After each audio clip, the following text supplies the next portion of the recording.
Hello welcome student, आप सभी का स्वागत है हमारे यूट्यूब चैनल पे। और हम लोग आज जो टॉपिक डिस्कस करेंगे वो करेंगे जैव अणु, चैप्टर 12 का है। बहुत ही इंपॉर्टेंट टॉपिक्स है। बोर्ड पर्पस से तो देखो 5 या 7 नंबर आपसे बार बार पूछा जाता है और ये बहुत ही इजीली स्कोरिंग है। सबसे खतरनाक बात है इजीली स्कोरिंग है, मतलब आपको ज़्यादा केमिस्ट्री पता नहीं है उससे कोई मतलब नहीं है, लेकिन आप इस टॉपिक से पूछा गया प्रश्न आप आराम से कर पाओगे। चलिए शुरू करते हैं। सबसे पहले हम लोग टॉपिक्स साथ साथ फिर हम लोग देखते जाएंगे नई नई चीज़ें जो भी इस चैप्टर के अंदर आएगा। जैव अणु जो बहुत ही इम्पोर्टेंट है। जैव अणु, सबसे पहले मैं आपसे एक प्रश्न पूछना चाहूँगा जैव अणु शुरू करने से पहले कि मैं आपसे अगर एक जनरल क्वेश्चन पूछता हूँ कि सब शरीर की सबसे छोटी इकाई को क्या बोलते हो आप? शरीर की सबसे छोटी इकाई को क्या बोलते हो? तो मोस्ट ऑफ द स्टूडेंट को पता होता है और सबको पता है यार, बहुत सबको पता है कि जो शरीर की सबसे छोटी इकाई होती है उसे आप सेल बोलते हो। क्या बोलते हो? कोशिका। और यही जो है बॉडी की क्रियात्मक और संरचनात्मक इकाई होती है। क्रियात्मक और संरचनात्मक बोलने का मतलब होता है कि जो बॉडी का निर्माण हुआ है वो किस चीज़ से मिलके बना है? सेल से। किस चीज़ से? सेल से। संरचनात्मक का मतलब होता है जो इसकी निर्माण हुई है वह किस चीज़ से मिलके बनी है? वह भी किससे मिलके बनी है? सेल से। और क्रियात्मक का मतलब होता है कि जो शरीर कार्य कर रहा है, जो भी कर रहे हो आप देख रहे हो, तो उसको जो कंट्रोल कर रहा है, देखने वाली चीज़ को जो कंट्रोल कर रहा है वह कौन कर रहा है? सेल कर रहा है। कौन कर रहा है? सेल। तो कहीं ना कहीं यही है हमारी मुख्य चीज़ें जो हमारे शरीर की क्रिया एवं संरचना को निर्धारित करती है। क्रिया एवं संरचना को निर्धारित करती है सेल। तो सर एक बात बताओ, इस सेल के अंदर ऐसा क्या है जो इस सब चीज़ को कंट्रोल कर रहा है? संरचना को, क्रिया को। सेल के अंदर ऐसा क्या है? तो सबसे इंपॉर्टेंट चीज़ है, देखो सेल के अंदर केमिकल्स होते हैं। सेल के अंदर केमिकल्स होते हैं। क्या होते हैं? केमिकल्स। अब ये केमिकल्स कहाँ पाया जाता है वो बात समझो। सेल का कंपोनेंट है, चाहे माइटोकॉन्ड्रिया है, लाइसोसोम देखते हो, तो ये सब चीज़ें जो भी है इनके अंदर कुछ ना कुछ केमिकल्स होते हैं। इनके अंदर क्या होते हैं? कुछ ना कुछ केमिकल्स होते हैं और यहाँ से कुछ ना कुछ केमिकल्स स्रावित होते हैं। ये सब छोटी छोटी चीज़ें हैं जो आपको आइडिया होना चाहिए। मैं वहाँ से इस चैप्टर पे ले जाना चाहता हूँ, आपको लिंक करना चाहता हूँ। तो जैसे गोल्गी बॉडी है, एंडोप्लाज्मिक रेटिकुलम है, ये सब सेल के अंदर पाया जाता है। तो आप तो इतना ध्यान रखो कि सेल के अंदर कुछ केमिकल्स होते हैं। यह केमिकल्स आप ऐसे बोल सकते हो सेल के डायरेक्टली अंदर बोल सकते हो, या आप ऐसे बोल सकते हो कि सेल का जो कंपोनेंट है उसके अंदर होता है यह केमिकल्स। और ये जो केमिकल्स है वही केमिकल्स संरचना और क्रिया को डिसाइड करते हैं। यही केमिकल्स संरचना और क्रिया को डिसाइड करती है। तो ये जो केमिकल्स है इसी को हम लोग बायोमॉलिक्यूल बोलते हैं। इसी को हम लोग क्या बोलते हैं? बायोमॉलिक्यूल, यानी कि जैव अणु। इसी को हम लोग क्या बोलते हैं? जैव अणु। यानी कि कोशिका के अंदर उपस्थित या कोशिका के अंदर उपस्थित जो केमिकल्स होते हैं उसे क्या बोलते हैं हम लोग? जैव अणु। तो इस प्रकार से मैं एक चीज़ बोल सकता हूँ, जो सेल है यह कलेक्शन करता है। कलेक्शन मतलब संग्रह करता है, जमा करता है किसको? केमिकल्स को। और जो केमिकल्स को संग्रह किया, जो केमिकल, वही केमिकल्स क्या कहलाते हैं? बायोमॉलिक्यूल्स। वही क्या कहलाते हैं? बायोमॉलिक्यूल्स। तो यहाँ से आप डिफिनीशन दे दोगे कि बायोमॉलिक्यूल्स क्या होता है, परिभाषित कर दोगे। उसके बाद नेक्स्ट पॉइंट पे आता हूँ। देखो केमिकल्स अगर बोला जाए, फॉर एग्जांपल मैं आपसे बोलता हूँ कुछ केमिकल्स के नेम, फिनॉल बोलता हूँ आपसे, तो आपको कहीं ना कहीं एक चीज़ आएगा कि इसमें कुछ एलिमेंट्स मिलके इसका निर्माण कर रहे हैं। जैसे मैं आपसे ऑक्जेलिक एसिड बोलता हूँ तो आपको कहीं ना कहीं ध्यान आएगा कि इसमें कुछ एलिमेंट्स मिलके ऑक्जेलिक एसिड का निर्माण कर रहा है। जैसे H2O बोलता हूँ तो आपको पता है कि हाइड्रोजन और ऑक्सीजन के मिलने से H2O बन रहा है। CO2 बोलता हूँ तो आप लोग इसमें कार्बन और ऑक्सीजन के मिलने से CO2 बन रहा है। तो उसमें रेशियो कुछ भी हो सकता है, कंपाउंड पे डिपेंड करता है, लेकिन ये सब चीज़ें मिलके CO2 बना रहा है, ऑक्जेलिक एसिड बना रहा है, कार्बोक्जिलिक अम्ल बना रहा है, फिनॉल बना रहा है, अल्कोहल बना रहा है। तो एक बात को समझो, कहीं ना कहीं केमिकल जिससे आप बोल रहे हो जिससे आप केमिकल बोल रहे हो वह किस चीज़ से मिलके बना होता है? एलिमेंट्स से। किससे? एलिमेंट्स से मिलके। उसका डिफरेंट डिफरेंट रेशियो होगा और वो बना लेगा केमिकल्स। तो आपसे मैं एक बार पूछता हूँ फॉर एग्जांपल कि यह हाइड्रोजन है, कार्बन है, ऑक्सीजन है। आपसे मैं पूछता हूँ, देखो एक चीज़, बहुत ही इंपॉर्टेंट प्रश्न है ये और बहुत ही मतलब यूनिक चीज़ें हैं, समझो इसको। कार्बन है, हाइड्रोजन है, ऑक्सीजन है। क्या आपने कार्बन, हाइड्रोजन, ऑक्सीजन को चलते फिरते देखा है कभी? जवाब दो, सोचो। क्या कार्बन, हाइड्रोजन, ऑक्सीजन, नाइट्रोजन को आप चलते फिरते देखे हो? कहीं घूम रहा है नाइट्रोजन, कहीं कार्बन की जनन हो रही है, कार्बन की, कार्बन सांस ले रहा है, ऑक्सीजन सांस ले रहा है, ऑक्सीजन अपनी संख्या वृद्धि कर रहा है। देखिए क्या आपने उसको जनन करते देखा है? आपने उसको सांस लेते देखा है क्या आपने? नहीं देखा है। ध्यान दो, ये सब चीज़ें आप नहीं देखे हो। कहने का मतलब ये कि यह सब चीज़ें जो होती है यह होती है नॉन लिविंग। क्या होती है? नॉन लिविंग, जिसे आप लोग असजीव भी बोलते हो, असजीव। यह सब चीज़ें जो होती है नॉन लिविंग होती है। लेकिन इंपॉर्टेंट चीज़ ये नहीं है कि ये नॉन लिविंग है, इंपॉर्टेंट चीज़ ये है कि ये जिस चीज़ को बना रहा है, ये जिस चीज़ को बना रहा है, ये क्या बना रहा है? देखो कार्बन, हाइड्रोजन, नाइट्रोजन, ऑक्सीजन जो भी है यह किसके अंदर मौजूद है? कोशिका के अंदर। किसके अंदर? कोशिका के अंदर। तो ये रहा, ये चीज़ें, यह चीज़ें बना रहा है किसको? सेल को, कोशिका को। किसको बना रहा है? कोशिका को। और कोशिका किसको बना रहा है? कोशिका बना रहा है सजीव को। जो हम लोग ह्यूमन बॉडी है या एनिमल्स बॉडी है, प्लांट है, कुछ भी है। तो यहाँ से एक चीज़ समझ में आ रहा है कि नॉन लिविंग चीज़ें, ये असजीव, ये निर्जीव चीज़ें मिलजुल के एक सजीव की संरचना कर रहा है। बहुत ही रोचक तथ्य है, देखें इसे आप। बहुत ही रोचक चीज़ें हैं कि निर्जीव चीज़ें, कार्बन, हाइड्रोजन, नाइट्रोजन, ऑक्सीजन, जिसके खुद के पास ये एबिलिटी नहीं था कि वो जनन करे, श्वसन करे, अपनी संख्या बढ़ाए। लेकिन वो जब मिलजुल के सेल बनाया, तो उसमें एक नया चीज़ डेवलप हो गया कि वो अब प्रजनन भी कर सकता है, वह अब श्वसन भी कर सकता है, वह अब चल भी सकता है। तो सजीव चीज़ें का निर्माण जो होती है, सजीव चीज़ें का जो निर्माण होती है, वह होती है निर्जीव चीज़ों से मिलकर। किससे? निर्जीव चीज़ों से।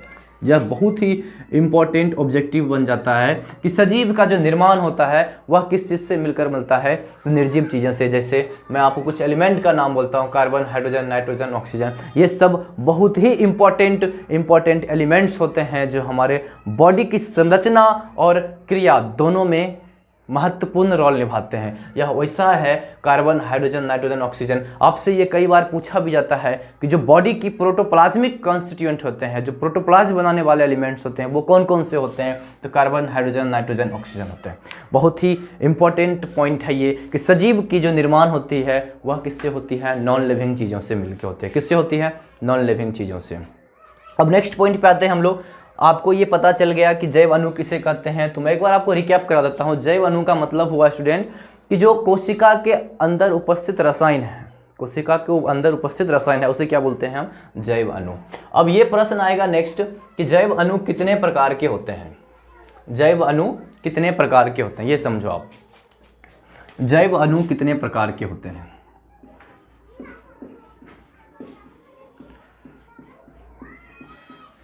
जैव अणु के प्रकार। बहुत ही इंपॉर्टेंट चीज देखो, आप जैव अणु जैसे ही बोलूंगा तो आपके दिमाग में एक चीज आएगा कि सर जो सेल के अंदर जितना होगा वो सब एक जैव अणु है, तो सब एक अपने आप में प्रकार है। तो ऐसे बहुत सारे हो जाएगा। तो उसको क्या किया गया है? मुख्यतः रूप में बांटा गया है कि जैव अणु के मुख्यतः 4 प्रकार होते हैं, 5 प्रकार होते हैं, 6 होते हैं, और इसके अलावा जो भी है वो भी है, लेकिन मुख्यतः जो है उसको 4 भागों में बांटा गया है। तो जो पहला भाग है, देखो पहला भाग जो है वो कार्बोहाइड्रेट। क्या है? कार्बोहाइड्रेट। और दूसरा भाग जो है वह है प्रोटीन। यह 4 भागों में बांटा गया है। पहला कार्बोहाइड्रेट, दूसरा प्रोटीन, तीसरा आप जानते हो सब कोई एंजाइम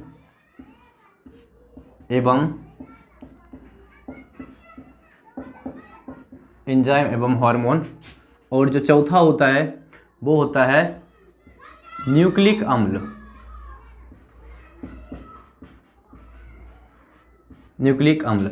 कार्बोहाइड्रेट, प्रोटीन, एंजाइम एवं हार्मोन और न्यूक्लिक अम्ल। तो इस प्रकार से बायोमोलिकुल्स को 4 भागों में मुख्य रूप से बांटा गया। इसके अलावा जो भी है लिपिड्स है, फैट है और भी चीज़ें जैसे हार्मोन्स तो हो ही गया, एंजाइम आ ही गया इसके अंदर, प्रोटीन, न्यूक्लिक एसिड हो गया, अमीनो एसिड हो गया, इसके प्रोटीन का जो भाग होते हैं, छोटे इकाई होते हैं, उसके बोलते हैं अमीनो एसिड। ये सब, तो ये सब भी क्या है, बायोमोलिकुल्स हैं, लेकिन मुख्यतः इसे 4 भागों में बांटा गया है। कार्बोहाइड्रेट,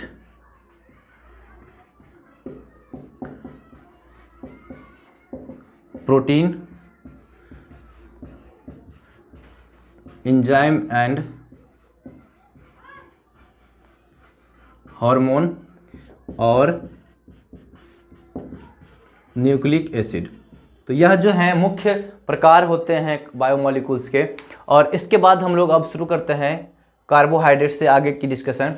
तो यहाँ तक मुझे उम्मीद है आप लोग को समझ में आ गया होगा बायोमोलिकुल्स। जिसे आपसे कोई पूछ ले, डिफिनीशन पूछे, तो आप बोल देना सेल के अंदर उपस्थित वो सभी रसायन क्या कहलाते हैं, बायोमोलिकुल्स कहलाते हैं। और ये सब इनके टाइप्स होते हैं। एक बार जो सबसे रोचक चीज़ें ये थी कि निर्जीव चीज़ों से क्या हो रही है, सजीव की निर्माण। निर्जीव ये खुद जब अकेला था तो इसमें एक पोटेंशियल नहीं थी, इसमें कोई पोटेंशियल नहीं थी।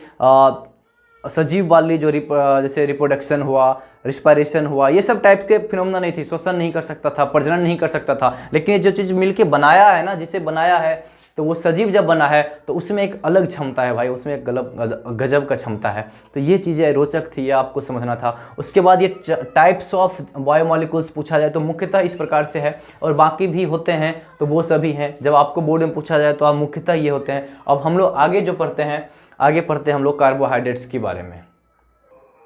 चलिए शुरू करते हैं कार्बोहाइड्रेट के बारे में। कार्बोहाइड्रेट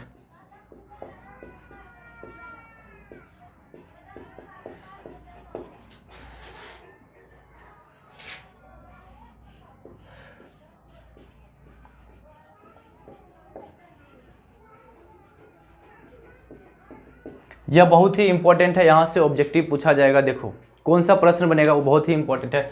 सबसे पहले आएगा कार्बोहाइड्रेट कहते किसे हैं। सबसे पहला प्रश्न आएगा क्या, कार्बोहाइड्रेट किसे कहते हैं। और इसमें बहुत सारे जो रॉन्ग डिफिनीशन है वो आपको समझाऊंगा मैं। रॉन्ग डिफिनीशन, जो गलत डिफिनीशन है, गलत तरीके से परिभाषित किया जाता है, उसको समझाऊंगा। तो उसको समझने के लिए चलो एक चीज़ मैं आपसे चलो पहले सबसे हम लोग ग्लूकोज से शुरू करते हैं। C6H12O6, यह क्या है, ग्लूकोज का फॉर्मूला है, अनुसूत्र है C6H12O6। और इसमें कार्बन, हाइड्रोजन और ऑक्सीजन का जो अनुपात होता है वह क्या होता है, देखो 1:2:1। देखो यहाँ से 1:2:1, मतलब 1:2:1 होता है। क्या होता है, ग्लूकोज में कार्बन, हाइड्रोजन और ऑक्सीजन का। तो जब इसका डिफिनीशन बन रहा था, इसका परिभाषा तैयार किया जा रहा था, तो उस टाइम ऐसा बोला गया था कि कार्बोहाइड्रेट वो होते हैं, देखो कार्बोहाइड्रेट वो होते हैं जिसके अंदर कार्बन, हाइड्रोजन और ऑक्सीजन की अनुपात 1:2:1 होती है। 1:2:1 होती है। मतलब इस रेशियो में अगर हुआ तो उसे क्या बोलते हैं, कार्बोहाइड्रेट। फिर देखो यहाँ से कुछ लोगों ने बहुत ही अच्छे चीज़ें बताया है। देखो ये है एसिटिक एसिड, सबको पता है ये क्या है, एसिटिक एसिड CH3C11OH। तो यहाँ से जब देखा कार्बन, हाइड्रोजन और ऑक्सीजन के अनुपात, तो देखो कार्बन की 1, कार्बन यहाँ पे 2, 1 और 1 कार्बन 2, फिर यहाँ पे हाइड्रोजन 4 और ऑक्सीजन 2। तो जब इसका सिंपल रेशियो लोगे आप, सिंपल अनुपात जब निकालोगे, साधारण अनुपात, तो 2 से भाग दे दोगे तो यहाँ से भी निकल जाएगा 1:2:1। तब एक बात समझो आप, पहले ये बोला जाता था कि कार्बोहाइड्रेट वो सभी होते हैं जिसके अंदर कार्बन, हाइड्रोजन और ऑक्सीजन के अनुपात 1:2:1 होता है। फिर लोगों ने ये बोला कि भाई देख एक बार इधर, यहाँ देखने के बाद पता चल रहा है कि ये एसिटिक एसिड है और इसमें भी कार्बन, हाइड्रोजन, ऑक्सीजन की जो अनुपात है वह 1:2:1। क्या यह एक कार्बोहाइड्रेट है? यही प्रश्न था, क्या यह एक कार्बोहाइड्रेट है, एसिटिक एसिड? तो सबको पता है भाई नहीं है, एसिटिक एसिड कार्बोहाइड्रेट नहीं है। तो यहाँ से ये जो ओल्ड डिफिनीशन था, पुराना परिभाषा था, वो गलत हो गया। कि जब आप ऐसा नहीं बोल सकते हो कि हर एक, ऐसा नहीं बोल सकते हो कि वो सभी यौगिक जिसमें कार्बन, हाइड्रोजन, ऑक्सीजन के अनुपात 1:2:1 हो तो वो सब कार्बोहाइड्रेट होगा, नहीं। अरे है, अच्छी बात है, इसमें है, ये अच्छी बात है, लेकिन वो सभी यौगिक को आप एक ही नहीं बोल सकते, ये सभी यौगिक को आप नहीं बोल सकते हो कि कार्बोहाइड्रेट है। देखो यहाँ एसिटिक एसिड कोई कार्बोहाइड्रेट नहीं है, लेकिन इसमें भी कार्बन, हाइड्रोजन और ऑक्सीजन की अनुपात इतना ही है। तो यहाँ से ये पुराने डेफिनेशन था जो गलत साबित हो गया, तो ये आपको ध्यान रखना होगा। फिर भी आपसे अगर जनरली ये पूछ लिया जाए कि सामान्य रूप से समझो इस चीज को, सामान्य रूप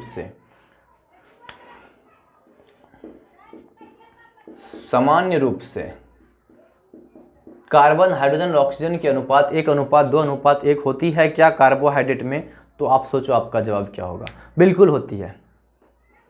इसको देखो यहाँ से दिख जाएगा। अभी मैं और एग्जाम्पल लिखूंगा, वहां भी देखोगे आप, यही मिल जाएगा। लेकिन जब ये बात पूछ ले कि क्या प्रत्येक यौगिक जिसके अंदर कार्बन, हाइड्रोजन, ऑक्सीजन के अनुपात 1:2:1 है वो एक कार्बोहाइड्रेट है, तो आप बोलोगे बिल्कुल गलत बात है, ऐसा बात नहीं है। यहाँ देखो एसिटिक एसिड, आपका मन करे एक और समझाने का तो देख लो HC+O।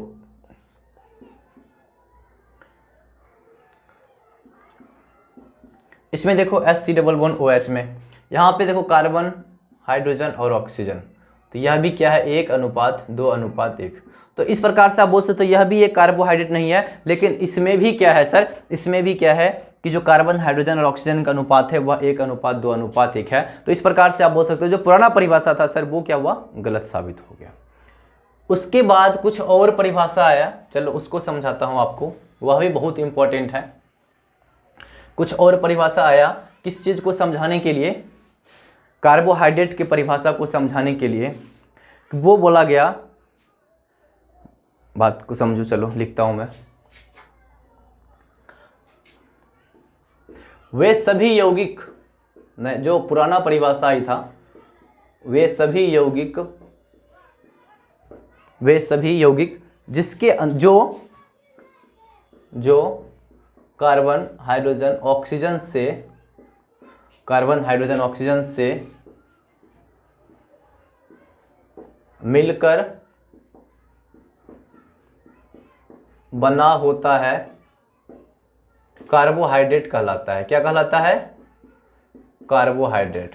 तो देखो यह भी पुराना परिभाषा था और यह भी गलत हो गया। क्यों? क्योंकि अभी आपको बताया कि एसिटिक एसिड हो, फॉर्मिक एसिड हो, यह सब भी किस चीज से मिलकर बना है, कार्बन, हाइड्रोजन और ऑक्सीजन से। लेकिन यह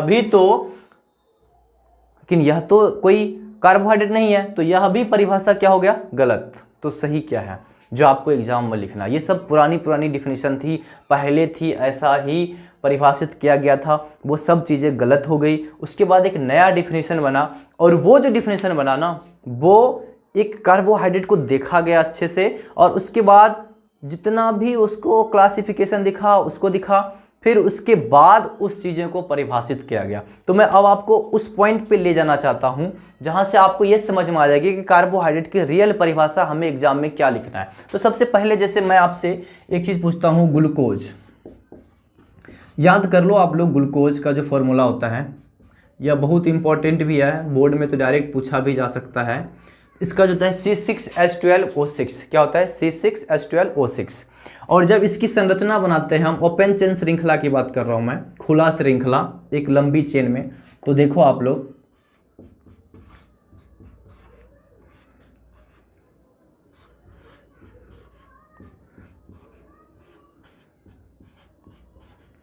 इसकी संरचना बहुत ही इंपॉर्टेंट है। मैं तो बोलता हूं आप इसको रट ही लो, और इस तरह रट लो क्योंकि ये एग्जाम में आएगा। और अगर आपको ये याद रह जाएगा तो मैं यहाँ से 2-3 प्रश्न आपको सिखाऊंगा। ये क्या है लास्ट में, CH2OH, C11OH, फिर COHH, फिर COHH, COHH, COHH, CH2OH। तो यहाँ से अगर इस परिभाषा, इसको आप देख लोगे तो मैं आपको यहाँ से परिभाषा कोशिश करूँगा सिखाने का। देखो यह जो है यह ग्लूकोज है, क्या है, ग्लूकोज, और उसकी अनुसूत्र होती है C6H12O6। यह समूह अगर आपने 11th थोड़ा भी पढ़ा होगा तो इस प्रकार का समूह जिसमें C11OH होता है और इधर से कार्बन होता है, एक तरफ अगर हाइड्रोजन होता है तो इसको बोलते हैं एल्डिहाइड। क्या बोलते हैं, एल्डिहाइड। यह कैसा है, एल्डिहाइड समूह है। और जो OH वाला ग्रुप होता है यह होता है अल्कोहल। यह क्या होता है, अल्कोहल। लेकिन देखो इसी चेन में देखो आपको एक चीज दिखेगा कि ये जो C डबल बॉन्ड OH है और OH है, इन दोनों में वरीयता, प्रायोरिटी जो होती है, हाईएस्ट प्रायोरिटी, जब आप IUPAC नेमिंग पढ़ते हो उसमें, तो हाईएस्ट प्रायोरिटी होती है एल्डिहाइड की। क्या होती है? एल्डिहाइड की। तो ये एल्डिहाइड हो गया, और ये अल्कोहल है, चूंकि इसमें हाईएस्ट प्रायोरिटी इसकी है, तो ये इसके लिए हम अल्कोहल नहीं, इसको हम लोग क्या लिखते हैं? हाइड्रोक्सी। क्या लिखते हैं? हाइड्रोक्सी। इसको हम लोग लिखते हैं हाइड्रोक्सी। क्या लिखते हैं? हाइड्रोक्सी। मतलब ये है तो अल्कोहल, OH है, कोई दिक्कत नहीं, अल्कोहल है, लेकिन ये दो समूह इसमें मौजूद है, दो समूह मौजूद है, इसीलिए इसको हम लोग हाइड्रोक्सी बोलना ज़्यादा अच्छा मानते हैं, हाइड्रोक्सी, क्योंकि दो समूह है। वरीयता जो प्रायोरिटी टेबल होता है उसमें, प्रायोरिटी टेबल में जो ऊपर वाला होता है उसका हम लोग सफिक्स लेते हैं, सफिक्स बाद में अनुलग्न जिसको बोलते हो, सफिक्स लेते हैं। और अगर जो वरीयता टेबल में नीचे होता है उसका हम लोग प्रीफिक्स लेते हैं, जिसमें आप प्रीफिक्स, जिससे मतलब जो पहले लगता है, तो वो तो पहले OH का जो लगता है वो होता है हाइड्रोक्सी। तो यहाँ से एक देखो आप इसको, यह एक एल्डिहाइड है और यह क्या है? हाइड्रोक्सी ग्रुप है, OH OH OH OH OH। अब यहाँ से देखो ये क्या है? ये एक से ज़्यादा है, 2 3 4 5, 1 2 3 4 5, 5 हो गया। तो इस प्रकार से जो OH लगा हुआ है ना, तो इसको आप क्या, जब ज़्यादा संख्या में OH होने लगता है, ज़्यादा संख्या में क्या होने लगे? OH, तो आप एक शब्द जानते हो यूज करना, उसको बोलते हैं पॉली। क्या बोलते हैं? पॉली। पॉली मतलब होता है बहुत सारा, बहुत सारा। तो यहाँ पे तो मैं अभी ग्लूकोज का ही बोल रहा हूँ, एक छोटा सा यूनिट है। अभी आपको जब क्लासिफिकेशन पढ़ाऊंगा on the basis of number of unit, तो वहाँ पे आपको कुछ और चीज़ें, नया नया कॉन्सेप्ट समझ में आ जाएगा कि अच्छा ये सिंगल एक यूनिट है, इसके आगे और बड़ी चेन होगी। तो ये अभी क्या है? एक यूनिट है, और यूनिट से पता चल रहा है कि C6H12O6 जो है, ये जो है इसमें 5 OH ग्रुप लगा है, 5 OH ग्रुप लगा है। तो इस प्रकार से आप ये बोल सकते हो कि यह जो है एक पॉलीहाइड्रोक्सी हो गई। क्या हो गई? पॉलीहाइड्रोक्सी। ध्यान से बोलो, क्या हो गई ये? पॉलीहाइड्रोक्सी। पॉलीहाइड्रोक्सी, पॉलीहाइड्रोक्सी, क्योंकि एक से ज़्यादा OH लगा हुआ है, तो यह क्या हो गया? पॉलीहाइड्रोक्सी। और ये एल्डिहाइड। तो इस प्रकार से आप बोल सकते हो कि जो कार्बोहाइड्रेट होती है सर, इसके संरचना को देख के बोल सकते हो कि यह पॉलीहाइड्रोक्सी एल्डिहाइड होती है। क्या होती है? Polyhydroxy aldehyde. क्या होती है? Polyhydroxy aldehyde. अब मैं एक और आपको बताता हूं फ्रुक्टोज की संरचना। किसकी? फ्रुक्टोज की संरचना। CH2OH C double bond O, जो आपको पता चल रहा होगा कि अगर कार्बन में एक C डबल बॉन्ड O हो और दोनों साइड कार्बन हो, क्या हो? दोनों साइड कार्बन हो, तो उसे बोलते हैं कीटोन। क्या बोलते हैं? कीटोन। और उसके आगे CH2OH,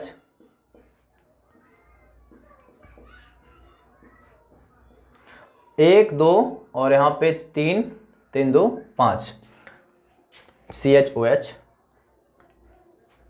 तो यह जो होती है कीटोन होती है, यह होती है कीटोन ग्रुप। देखो ये C डबल बॉन्ड O वाला को क्या बोलते हैं? कीटोन। और यहाँ पे भी देखो OH लगा हुआ है, OH लगा हुआ है, OH लगा हुआ है। तो इस प्रकार से ये जो है, यह है फ्रुक्टोज। यह क्या है स्टूडेंट? फ्रुक्टोज। थोड़ा सा मैं आपको ये चाहता हूँ कि आप हैबिचुअल हो जाओ। ग्लूकोज और फ्रुक्टोज को आप देखो, तो ग्लूकोज में होती है जो वरीयता प्रायोरिटी टेबल होता है जो आपका, उसमें जो है एल्डिहाइड होती है। यह क्या होती है? एल्डिहाइड। और जो फ्रुक्टोज होता है उसमें क्या होती है? कीटोन। लेकिन इसमें भी हाइड्रोक्सी ग्रुप होती है, एक यहाँ पे 3, एक 4 और एक 5। तो इस प्रकार से आप बोल सकते हो कि कार्बोहाइड्रेट जो होती है सर, वो पॉलीहाइड्रोक्सी तो होती ही है, क्योंकि इसमें भी हाइड्रोक्सी लगा हुआ है, OH OH OH। पॉलीहाइड्रोक्सी होती ही है, साथ में या तो एल्डिहाइड हो सकता है या फिर कीटोन हो सकता है। तो इस प्रकार से बोल सकते हैं क्या? कार्बोहाइड्रेट एक पॉलीहाइड्रोक्सी एल्डोज या कीटोज होता है, एल्डोज या कीटोज होता है। अब एल्डोज क्यों बोल रहा हूं? जब इस प्रकार से एल्डिहाइड होता है तो उसको बोलते हैं एल्डोज, अगर कीटोन होता है तो उसे बोलते हैं कीटोज। क्या बोलते हैं? कीटोज। तो यहाँ से कार्बोहाइड्रेट की बेहतरीन परिभाषा होगा कि कार्बोहाइड्रेट जो है, कार्बोहाइड्रेट एक पॉलीहाइड्रोक्सी एल्डोज या कीटोज होती है, पॉलीहाइड्रोक्सी एल्डोज या कीटोज होती है। फिर देखो कुछ ऐसे मॉलिक्यूल होगा जहां पे आपको देखने में दिक्कत होगा, तो क्या करोगे? बहुत बड़ा मॉलिक्यूल्स होगा जहां पे आप नहीं देख पा रहे हो, तो कैसे देखोगे? उसको क्या करोगे आप? जल, जो मॉलिक्यूल्स है उसमें आप जल दोगे। क्या दोगे? जल। तो जल के डालने के बाद उसमें अपघटन होगा, मतलब वो मॉलिक्यूल्स टूटेगा, छोटे छोटे भागों में टूटेगा। समझो इस चीज को, वह मॉलिक्यूल्स क्या होगा? छोटे छोटे भागों में टूटेगा। और ये जो टूटने वाला बात है, यह धीरे धीरे टूटेगा। जो मॉलिक्यूल आप बहुत बड़ा मॉलिक्यूल है, बहुत बड़ा मॉलिक्यूल्स है, तो उसको आप नहीं देख पा रहे हो, एल्डोज है कीटोज है, तो छोटे छोटे भाग जैसे ही करोगे ना, तो ये करने के बाद या तो आपको ग्लूकोज मिलेगा, या तो फ्रुक्टोज मिलेगा, या फिर गैलेक्टोज मिलेगा, लेकिन इसी प्रकार से मिलेगा। और जिसमें एल्डोज या तो एल्डिहाइड होगा या फिर कीटोन होगा। तो आप कार्बोहाइड्रेट के लास्ट तक परिभाषा समझ लो, बहुत ही बेहतरीन। कार्बोहाइड्रेट सर पूछोगे तो मैं एक ही लाइन बोलूँगा, कार्बोहाइड्रेट एक पॉलीहाइड्रोक्सी, लिखते जाओ, कार्बोहाइड्रेट एक पॉलीहाइड्रोक्सी एल्डोज या कीटोज होगा, या फिर एक बृहत मॉलिक्यूल में जल को डालने के बाद उस मॉलिक्यूल का अपघटन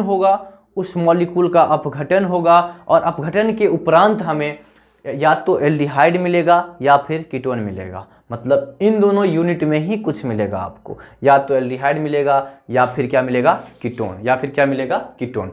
तो इस प्रकार से आज हम लोग कार्बोहाइड्रेट की डिफिनीशन को समझ लिए। जो पुराने गलत डिफिनीशन थे कि जिसमें कार्बन हाइड्रोजन ऑक्सीजन हो उसे ही कार्बोहाइड्रेट बोलते हैं, वो बातें गलत। जिसमें कार्बन हाइड्रोजन ऑक्सीजन की अनुपात हो वो सभी कार्बोहाइड्रेट होते हैं, वो बातें गलत हो रही है यार, वो दिख रहा है, एसिटिक एसिड में देख लो आप, गलत हो रही है, इसमें हम क्या कर सकते हैं। तो इस प्रकार से आप इसकी डेफिनेशन को समझ गए, और ये 4 प्रकार से आप विभाजित कर दोगे, उसको 4 भागों में बांट दोगे, और वहाँ से चीज़ें आपको समझ में आ जाएगी। अगले क्लास में हम आपको वर्गीकरण ऑफ कार्बोहाइड्रेट पढ़ाऊँगा, इसकी जो क्लासिफिकेशन होगा उसको कराऊंगा, यह कितने भागों में बांटा गया। और उम्मीद करता हूं आपको ये लेक्चर समझ में आया होगा। आप अभी से ही मैं बोल रहा हूं कि स्ट्रक्चर को याद रखो। देखो ये अगर पहले राइट है, फिर ये लेफ्ट है, फिर ये दोनों OH राइट है, फिर यहाँ पे CH2OH है, तो ये राइट लेफ्ट लिखने का कोई मतलब ही नहीं है, क्योंकि ये कायरल सेंटर नहीं है। ये अगले क्लास में बताऊंगा। यहाँ पे आपको राइट लेफ्ट का कोई चक्कर ही नहीं है, क्योंकि ये कायरल सेंटर नहीं है। ये सारे डिस्कशन जो मैं बताऊंगा आपको अगले क्लास में, लेकिन तब तक आप इस संरचना को याद रखना बहुत ही इंपॉर्टेंट है, बहुत ही डायरेक्ट आपसे ऑब्जेक्टिव में पूछा जाएगा। 2-3 ऑब्जेक्टिव जो आज क्लास में हुआ कि निर्जीव चीज़ें से मिलकर सजीव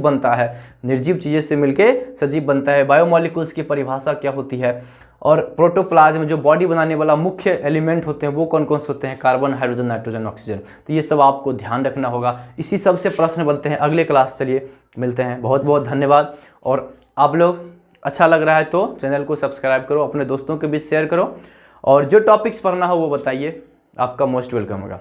धन्यवाद।